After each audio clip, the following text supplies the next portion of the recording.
Catus, Maximus here. This time with a Harman Kardon. I think this is a Sub TS15. This is part of their more expensive home theater in a box or a home theater system. Several people have had a lot of problems. Harman Kardon, I've owned a lot of their stuff over the decades, and they're really not as great as they're cracked up to be. They really just, I've never had a piece of Harman Kardon equipment last. Picked it up at a garage sale for 20 bucks. It does pops, rumbles by itself without having any input connected. And when you do have an input connected, it does work, but unfortunately, you have to have the subwoofer output cranked like 10 dB, cranked to the max to get any sound out of it. There's one other YouTube video about one of these where they had mentioned that some of the glue that they were using became conductive and some bad solder joints. So I figured for 20 bucks, it's not a big risk. I mean, it's a shame. It's a nice heavy cabinet. Probably weighs 20 pounds, 25 pounds. 200 watt input, which means even on a Class AB amplifier, it's going to be at least 100 watts, down firing 10, with an interesting grill. And so the driver and speaker work. So worst case, I'll find some kind of external amp or something like that. Figured we'd take a shot trying to fix this. Let's go ahead and knock out all these Phillips screws around the edge.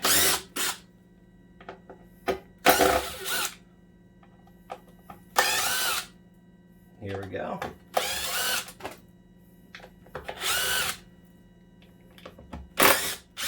These screws don't look like they've been tampered with, so somebody just decided to get rid of it when it started having issues. Which is a shame, it's kind of designed obsolescence. There's all our screws.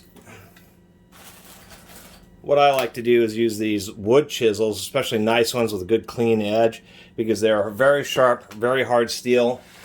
These subwoofer amps have a seal around them so that they don't, so air doesn't bypass them. Tends to make them stuck in the back of the cabinet.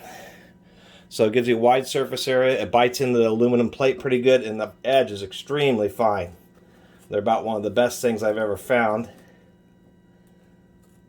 And it is pretty glued, so it's going to take a minute to go around and pry that up. Got it open here. It's going to be special because it has one of these sealed boxes around it.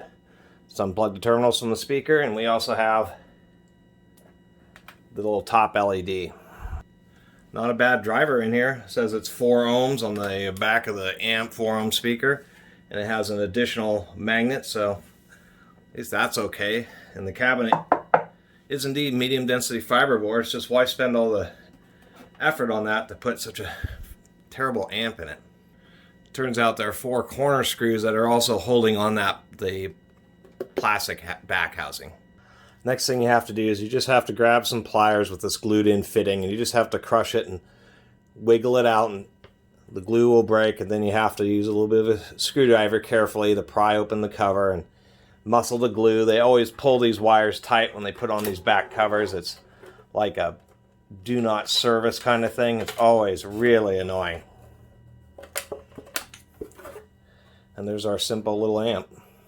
Well, unfortunately, it looks like I'm out 20 bucks. That's why you always got to really test audio equipment. As you can see here, if I could get a view into the camera, you can just see how blackened that is. So I'm sure there's some burned up components. The problem with something getting burned up, having some components fail, is it can cause other components to fail. This is going to be far too steep for me to want to even deal troubleshooting. Spending 20 bucks, I'm not going to spend hours. Hours of time is worth more than 20 bucks. So I'll end up keeping the speaker out of it and recycling it. But just kind of goes to show you, that's what happens when you under-engineer stuff. The software says that you only need 3 watt resistors or 5 watt resistors, but then they don't take a look at, the amount of heat output that's happening. And so that's what essentially designed obsolescence means, is that you're designing it to so close to the maximum instead of overbuilding it, which you need to do with electronics, especially power electronics, that after just a few short years, all the heat just ends up burning up and basically frying everything. Such a shame. And it's why, you either buy very cheap audio electronics that you don't have to worry about, or you buy nicer stuff that at least will be should be built to last. It's such a shame that Harman Kardon tries to advertise themselves as really nice equipment when it just has rudimentary issues like undersizing resistors, so they just burn out the whole board. Anyway, here's my experience with one of these Harman Kardon subwoofers. Definitely not recommended.